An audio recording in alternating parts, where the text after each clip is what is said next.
अभ्युदय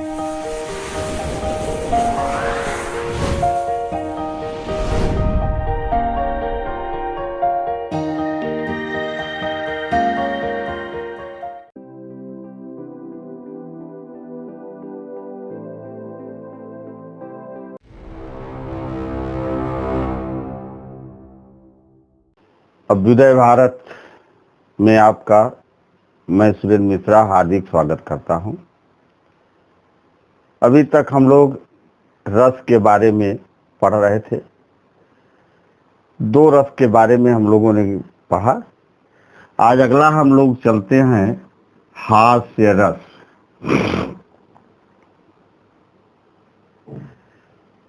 प्रिय छात्रों, जैसा मैंने आपको बताया, रस में प्रश्न की आवश्यकता है। ज्यादा से ज्यादा प्रश्न की ओर अगर हम अपना ध्यान आकृष्ट करेंगे तो रस में कोई दिक्कत नहीं होगी। परिभाषा में आप देखते होंगे कि रस में 3 कारण मिलते हैं। पहला कारण है विचित्र वेशभूषा। ये पहला कारण है। दूसरा कारण होगा वाणी चेष्टा और तीसरा कारण होगा आकृति। इन 3 कारणों के संयोग से 3 में से जब कोई भी एक कारण आपको मिलेगा तो हमारे मन में हास नामक भाव पैदा होगा। देखिए, प्रायः प्रश्न में पूछा जाता है, हम लोग एक गलती निरंतर करते चले आते हैं। यहाँ आपसे पूछा गया कौन सा भाव है, तो भाव का मतलब हो गया कि हमें अस्थाई भाव के बारे में बताना है, लेकिन हम लोग केवल रस का नाम लिख देते हैं। यही गलती है। अब 3 कारण होंगे, विचित्र वेशभूषा होगी, वाणी होगी, या तो चेष्टा होगा, या तो आकृति होगी। इन तीनों के संयोग से भाव पैदा होगा हास, और जब हास भाव पैदा होगा तो रस की उत्पत्ति होगी हास्य रस। अब दिक्कतें आती है, हम पहचाने कैसे?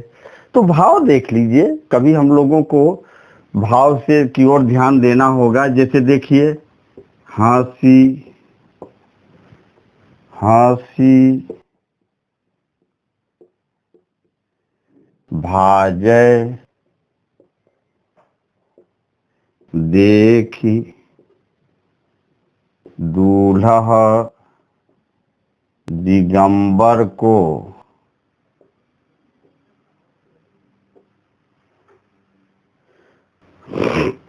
हंसी हंसी भाजे देख दूल्हा दिगंबर को पाहुनी जे आवे हिमाचल के उछाह में।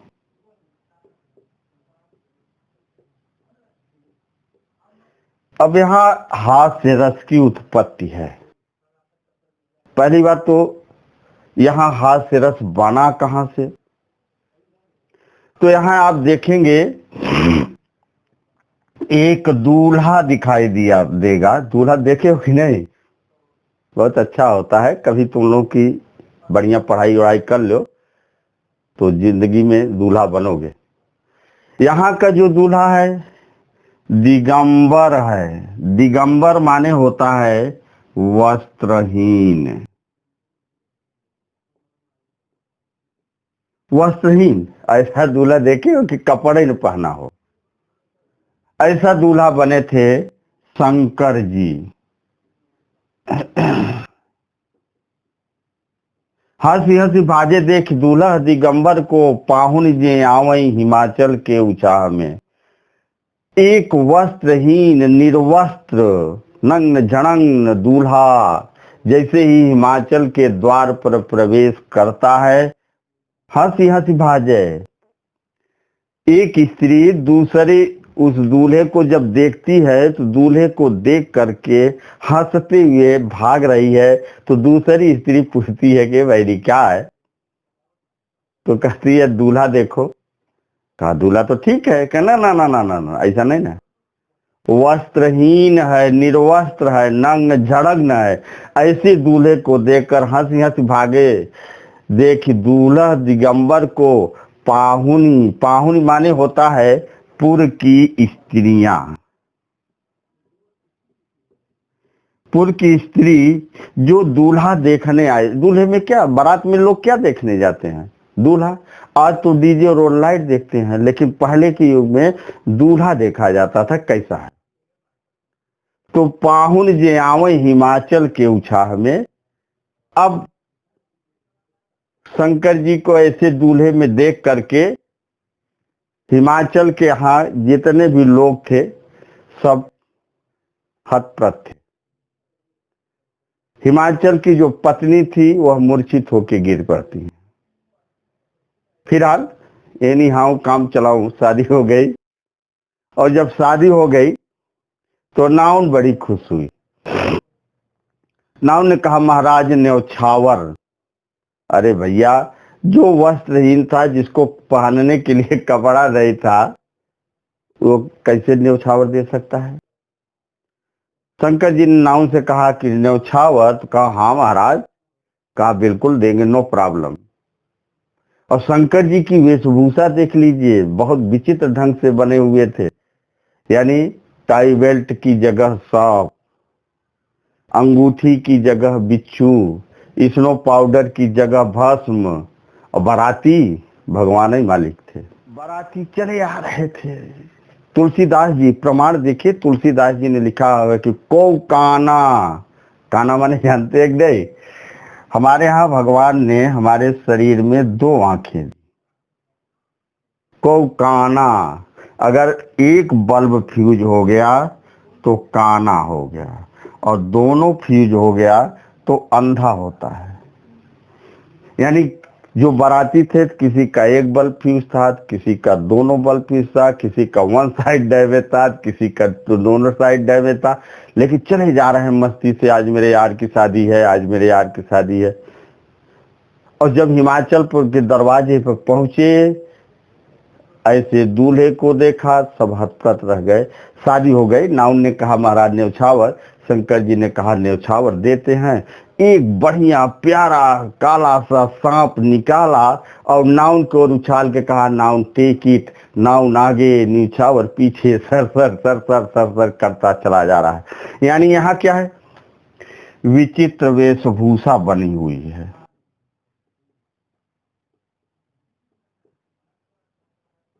और इस विचित्र भूषा को देख करके जब हमारे मन में अनायास हंसी का भाव पैदा हो जाता है, हंसी की भावना उत्पन्न हो जाती है, तब वह हास्य रस होगा। ये मित्रों ध्यान रखिएगा, हास्य भाव होगा।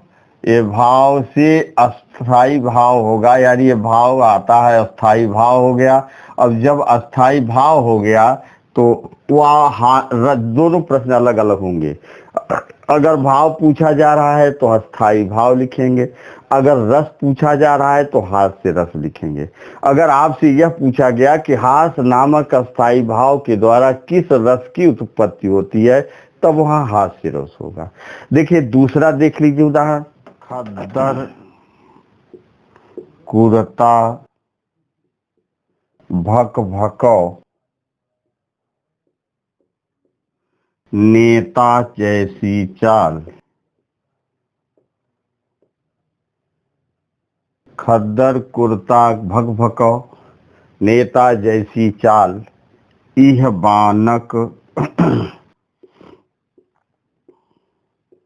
मन में बसो सदा बिहारी लाल।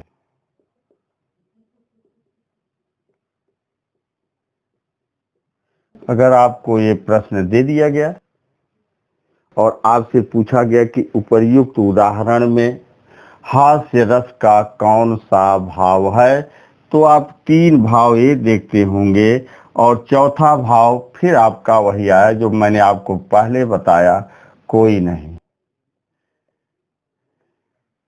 कहा जाता है ना कि फैशन के दौर में गारंटी की इच्छा मत करो।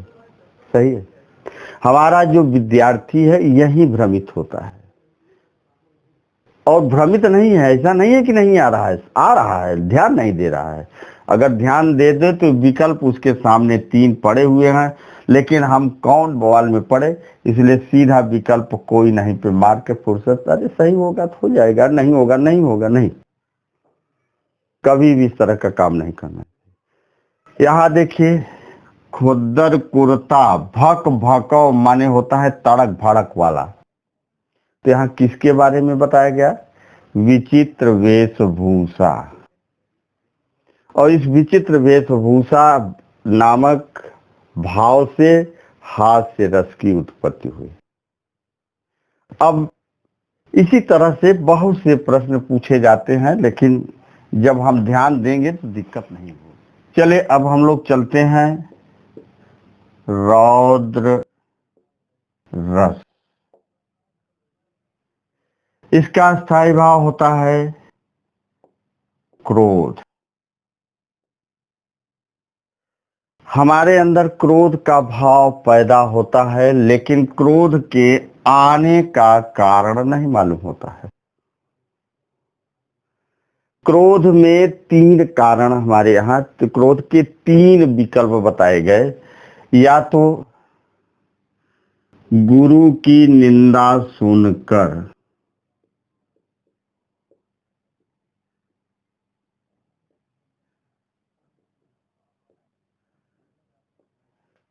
गुरु की निंदा सुनकर, जब हम अपने किसी को गुरु, आजकल एक सीधी सी बात है, का गुरु का हाल चाल है, वो गुरु नहीं है।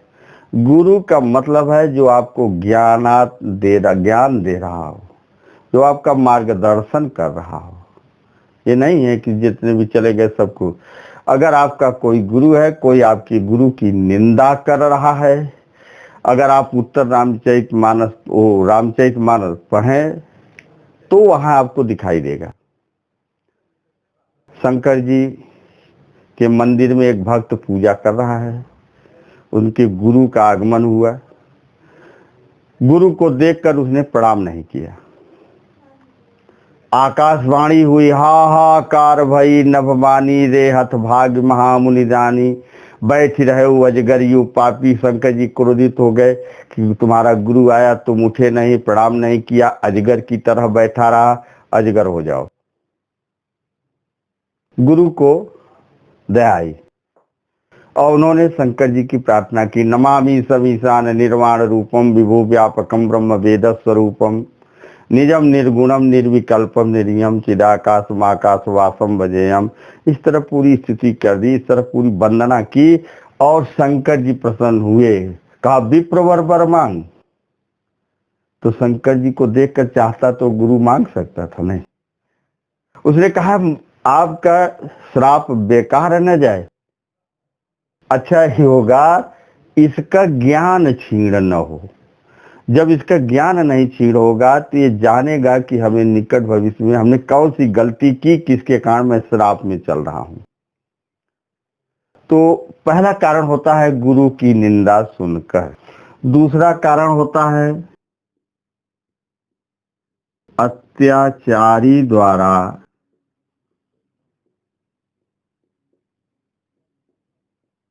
किए गए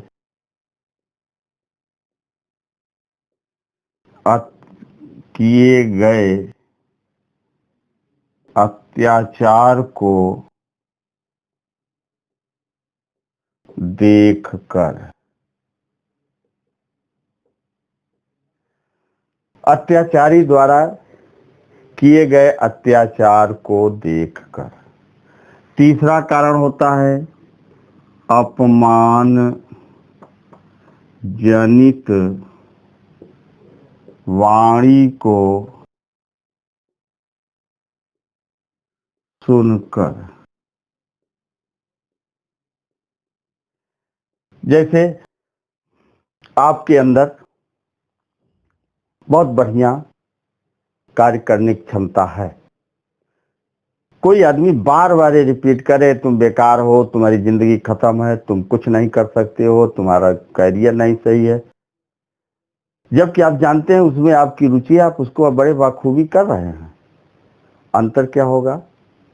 जब आपको अपमानित करने के लिए किसी भाषा को बोला जाएगा, बार बार रिपीट होता रहेगा, तो उस समय आपके अंदर क्रोध का भाव पैदा होगा।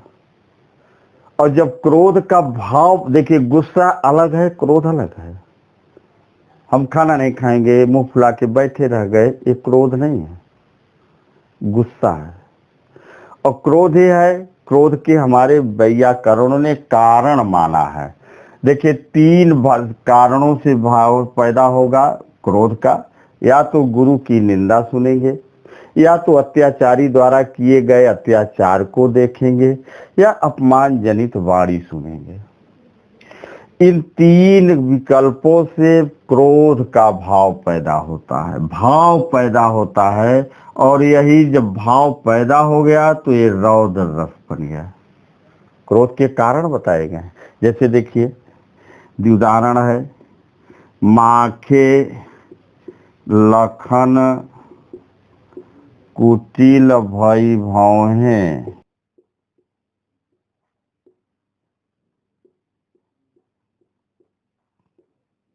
माखे लखन कुटिल भई भौहें, और रदपट फरकत नैन बिसौहें। माखे लखन कुटिल भई भौहें, रदपट फरकत नैन बिसौहें। ये हमारे रामचरितमानस से उद्धृत है। जैसे ही महाराज जनक की सभा है और वहां बड़े बड़े लोग शादी के लिए गए हुए थे। आप अंदाज लगा सकते हैं कि शादी के लिए लोग जाएंगे तो कितनी तैयारी के साथ जाते हैं। लेकिन पहले की जो शादी थी वहां कंडीशनल शादी हो रही थी, आज कंडीशनल नहीं है। आज कंडीशनल है कि जब चाहे चली आओ, खोली नंबर 420। आज कंडीशनल है ये नहीं है, लेकिन पहले कंडीशनल शादी थी। जैसे ही महाराज जनक ने कहा कि जो धनुष तोड़ेगा और उसी के साथ सीता का विवाह होगा। बड़े बड़े योद्धा गए हुए थे, संयोग से धनुष नहीं उठा पाए। और जब धनुष नहीं उठा पाए तो वहां पर जनक ने कहा कि हे देश देश के राजागण, हम किसे कहें बलशाली है, हमको तो विश्वास हुआ पृथ्वी वीरों से खाली है। वो अभी उसी समारोह में एक योद्धा ऐसा बैठा हुआ था जिसने अभी ट्रायल नहीं दिया था। वो लक्ष्मण जी थे। लक्ष्मण जी को महाराज जनक की बात समझ में नहीं आई, अच्छा नहीं लगा। कहा उन्होंने, सच्चे योद्धा सच्चे क्षत्रिय अपमान नहीं सह सकते हैं, जिसमें सुनने की साहस नहीं वो चुप कैसे रह सकते हैं। कायम दशरथ, वो जनक की बात क्या बोल रहे हो, धनुष की बात कर रहे हो, छोटी मोटी धनुष की चर्चा कर रहे हो। ऐसी धनुष तो हम लोगों ने बहुत तोड़ी थी, लेकिन आज की स्थिति क्या है? जौ राउरी अनुशासन पावो, कंदुक यू ब्रह्मांड उठावो, कांचे घट जिम डारो फोरी। एक धनुष की बात कर रहे हो जनक। अगर भैया राम आदेश दे दे तो कंदुक यू ब्रह्मांड उठाऊं, पूरा ब्रह्मांड गेंद की तरह उठा डालूं, धनुष की तो बातें छोड़ दो। और कच्चे घट जिम डारह फोरी, अगर कच्चे घड़े के समान इस जमीन पर फोड़ न दूं तो माय नेम इज लखन, मेरा नाम लक्ष्मण है। मित्रों ध्यान रखिएगा, लक्ष्मण जी चीज बार बार रिपीट कर रहे हैं कि जो राउरी अनुशासन पाऊं, जो राउरी अनुशासन पाऊं। अरे भैया, राम को जब बगीचे में देखी सिया, बावरी सी खड़ी की खड़ी रह गई। और राम देखे सिया और सिया राम को, चारों अखियां लड़ी की लड़ी रह गई। तो लाइन ने तो उनका पहले से ही था। राम ने कहा ना ना ना ना, लेकिन लक्ष्मण जी बार बार रिपीट कर रहे थे कि जब राउर अनुशासन पावो कंदु की ब्रह्मांड उठावो। अब देखिए यहाँ क्रोध का भाव, चार कारण आपको मिलेंगे। पहला कारण होगा शरीर में कंपन होना, पहला कारण है। अगर क्रोध है, उदाहरण में आपको क्रोध पूछा जा रहा है, विरोध रस पूछा जा रहा है, तो इसके चार कारणों से आपको अगर नहीं समझ में आ रहा है, चार कारण। पहला कारण होगा शरीर में कंपन होना। दूसरा कारण क्या होगा, आंखें लाल एवं बड़ी होना, ये दूसरा कारण है। तीसरा कारण क्या होगा, भौहों का टेढ़ापन होना, भौहों का टेढ़ापन होना, इसे भृगुटी। चौथा कारण होगा होठों का फड़फड़ाना। जब आदमी क्रोध में युक्त हो जाएगा तो उसके होठ फड़फड़ाने लगेंगे, भौहें टेढ़ी हो जाएंगी, आंखें लाल एवं बड़ी हो जाएंगी, या तो शरीर में कंपन होगा। अब ये नहीं है कि शरीर में कंपन, कोई आदमी मलेरिया बुखार से ग्रस्त है आपके घर में, उस उछल रहा है बिस्तर पर, आप कह रहे हैं कुछ नहीं, क्रोध आ गया है, ऐसा नहीं है। यदि शरीर में कम, जब शरीर की दशा बताई जाती है, जब आदमी काफी क्रोधित होता है तो उसका शरीर स्वयं कांपने लगता है।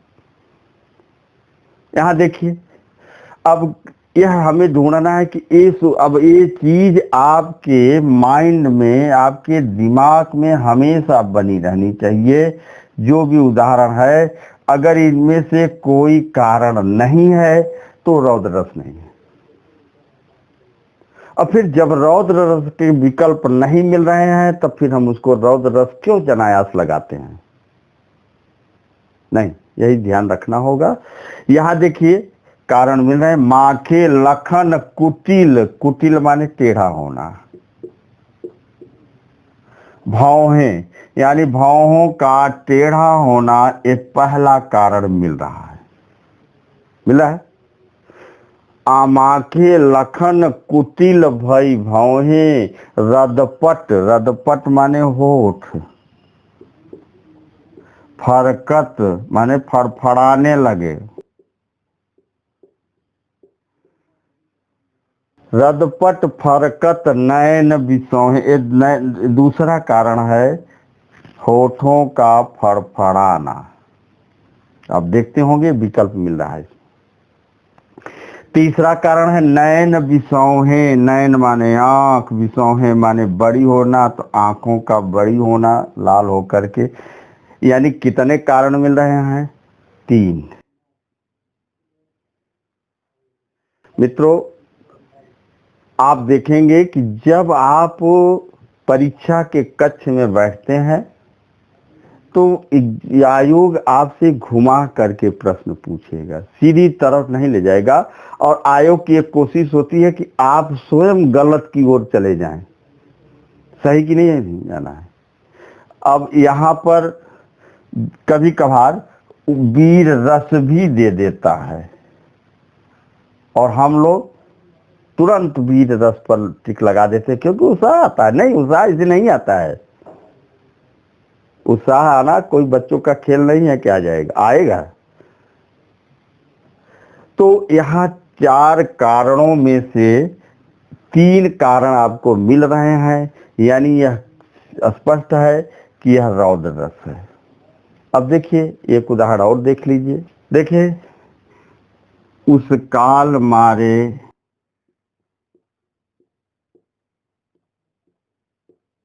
क्रोध के तन कांपने, उनका लगा, उस काल मारे क्रोध के तन कांपने उनका लगा, मानो हवा के झोंक से, मानो हवा के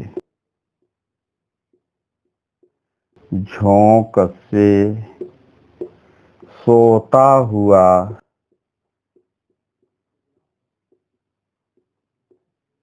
सागर जगा।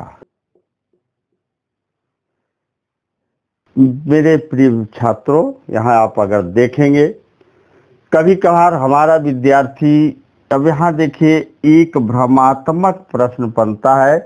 प्रश्न में पूछ लिया जाता है कौन सा रस है, और हमारा विद्यार्थी प्रायः इसको अलंकार में पढ़ते हैं।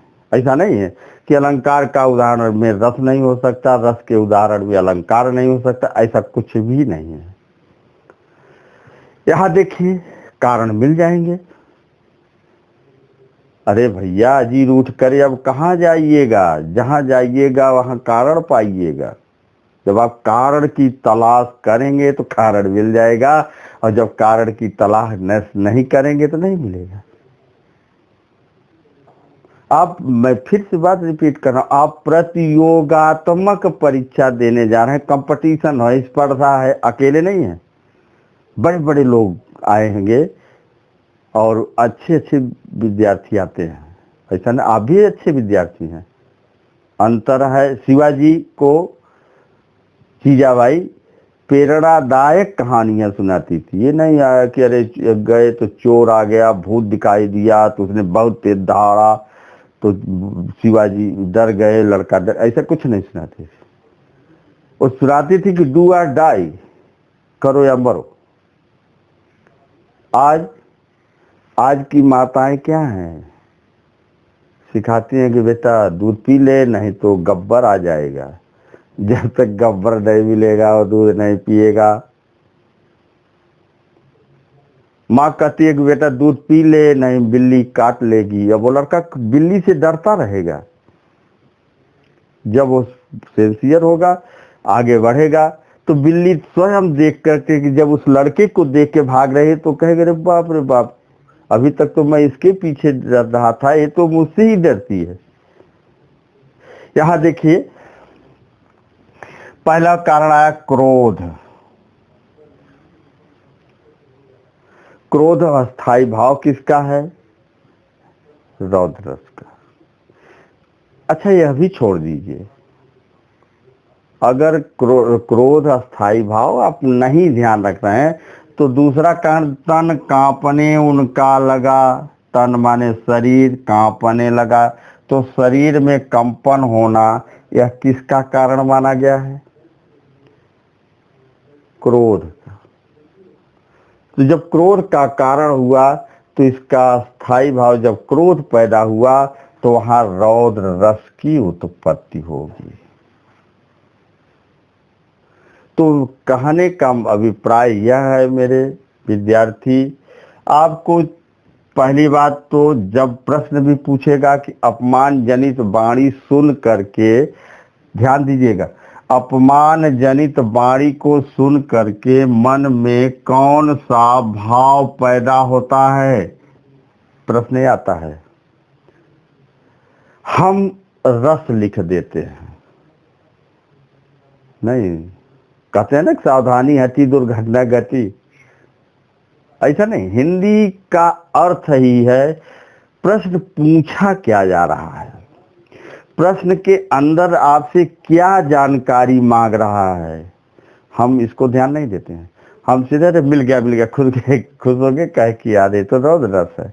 अरे मेरे भाई, यानी अपमान जनित वाणी के सुन करके हमारे मन में भाव पैदा होता है क्रोध का, और जब ये होगा कि क्रोध नामक अस्थाई भाव से कौन से रस की उत्पत्ति होती है, तब सीधे आप जाएंगे रौद्र रस पर। यानी क्रोध नामक अस्थाई भाव से रौद्र रस की उत्पत्ति होगी। ये हमेशा ध्यान रखिएगा कि तीन कारण है, इन तीन कारणों के होने पर क्रोध पैदा होगा। क्रोध का कारण क्या है? शरीर के चार कारण माने गए, तथ्य माने गए हैं। शरीर में कंपन होना, आंखें लाल एवं बड़ी होना, भौहों का टेढ़ापन होना, होठों का फड़फड़ाना।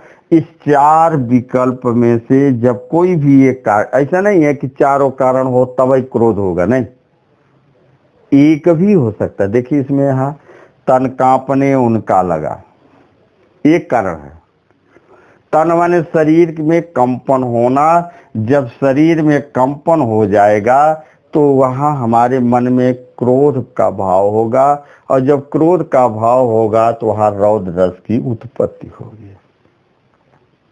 प्रिय छात्रों, आपको हमेशा ध्यान देना होगा।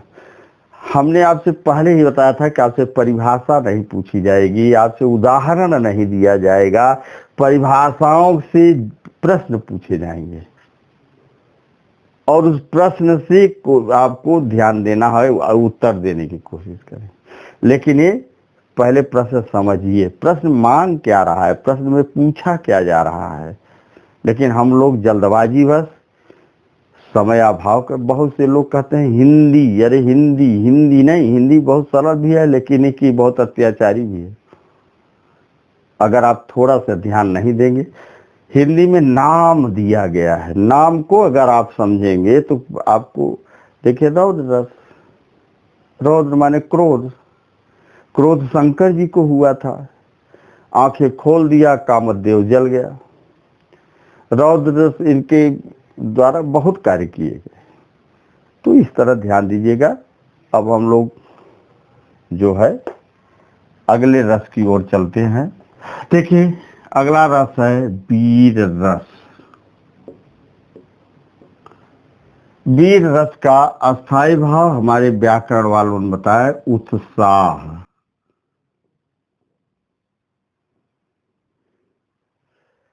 उत्साह में कारण भी होंगे, जैसे कोई वैकेंसी आ जाए तो हमारे विद्यार्थियों में उत्साह बढ़ता है, आने वाली है, और जब उत्साह बनेगा तो तब खूब लगन होगी। लेकिन कि फिर जब वही एग्जाम डेट आगे बढ़ जाए तब उत्साह खत्म होता है, नहीं, वो दूसरा कारण है। हमारे यहाँ जो कारण हमारे व्याकरण में बताया गया, पहला कारण हो गया धर्म की हानि।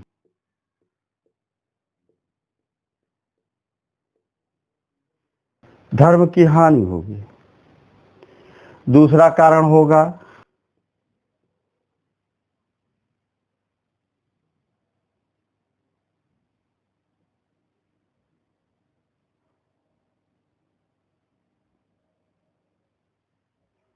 पहला देखिए धर्म की हानि।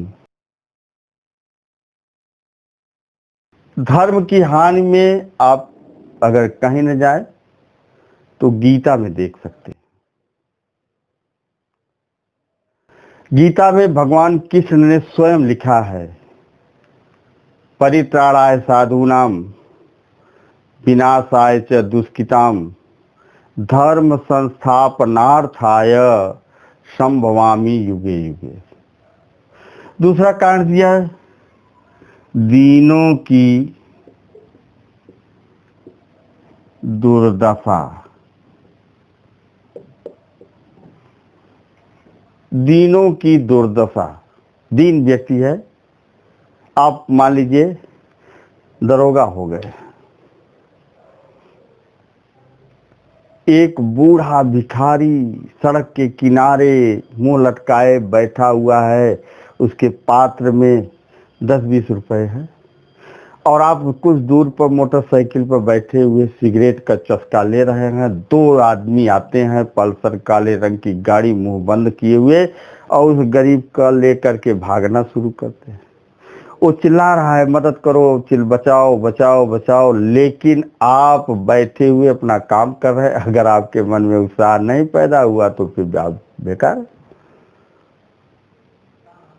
पकड़िए उसको, क्यों भाग रहा है, क्यों अत्याचार कर रहा है? तो धर्म की हानि के बाद दीनों की दुर्दशा। इस दीनों की दुर्दशा का मतलब है कि उसके दीनों की दुर्दशा देखने से हमारे मन में उत्साह पैदा होता है या नहीं होता है? कभी कभार आपके एग्जाम में आता है कि देख सुदामा की दीन दशा, देख सुदामा की दीन दशा, करुणा करके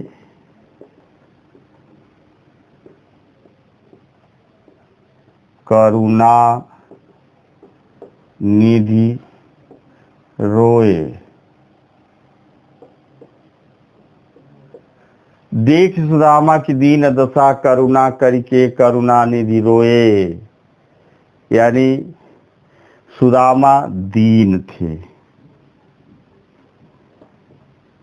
इनकी दीन दशा को देखा किसने? किसने? तो कृष्ण के मन में देखिए, अबे तो आंतरिक बात है कि कृष्ण ने ही श्राप दिया था इन्हें। तो कृष्ण ने दीन सुदामा को देखा और दीन सुदामा के दुख को, उनके कष्ट करने को समाप्त करने का उनके मन में उत्साह पैदा हुआ, भाव पैदा हुआ कि हमें इनकी मदद करनी चाहिए। हम क्या करते हैं? सड़क पर बैठा हुआ एक आदमी, लड़का है, जाड़े से कांप रहा है, हम लोग देखते हैं तो कहते हैं बेचारा, हो गया उत्साह खत्म?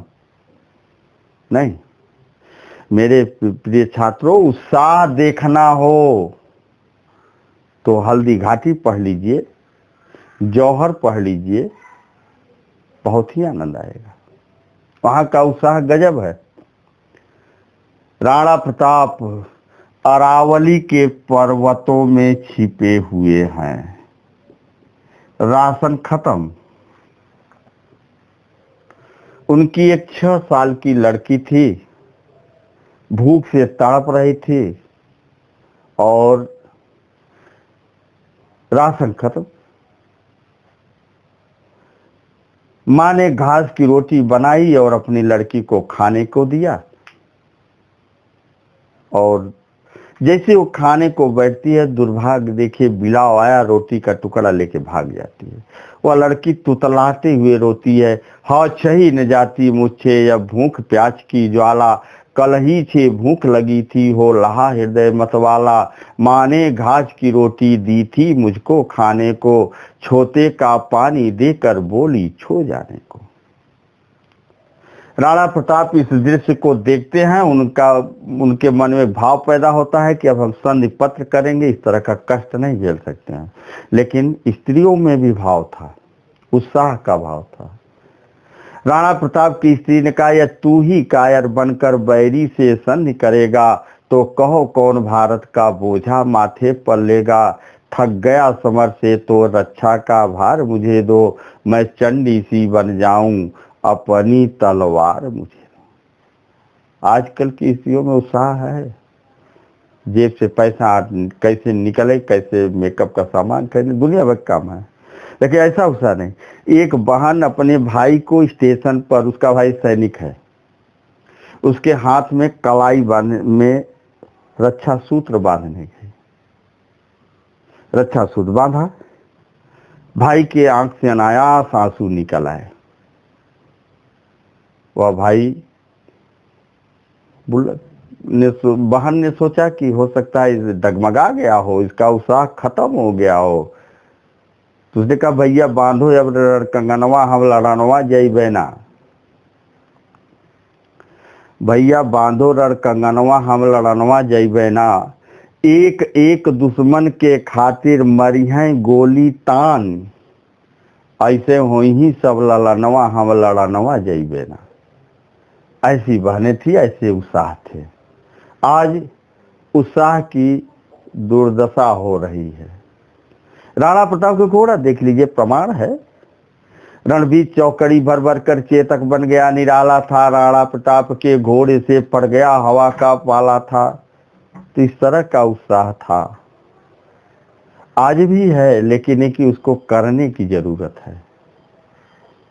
तो उत्साह के द्वारा हमें जब जब हमारे मन में उत्साह पैदा होगा तब वीर रस की उत्पत्ति होगी। अगर उत्साह नहीं हो पैदा होगा तो हमारे मन में कौनो रस की उत्पत्ति नहीं होगी। तो इसलिए हमें कारणों को ढूंढते हुए उत्साह आना चाहिए, हमारे अंदर उत्साह का भाव पैदा हो जाए। तो जब उत्साह पैदा होगा तो रणबीर चौकड़ी भर भर कर चेतक बन गया निराला था, राणा प्रताप के घोड़े से पड़ गया हवा का पाला था। घोड़े का प्रभाव उत्साह देखिए, गिरता न कभी चेतक तन पर राणा प्रताप का घोड़ा था। ऐसा आजकल का घोड़ा नहीं कि एक चाबुक मार दिया कहीं ही नहीं जा भाई गिरे भाई, ऐसा नहीं था। टप टप टप टप टप टप बैरी समाज रह गया दंग, बैरी समाज दंग रह गया। तो इस तरह के उत्साह आने चाहिए और वीर रस की उत्पत्ति होगी। शेष हम लोग फिर आगे की रस को देखेंगे।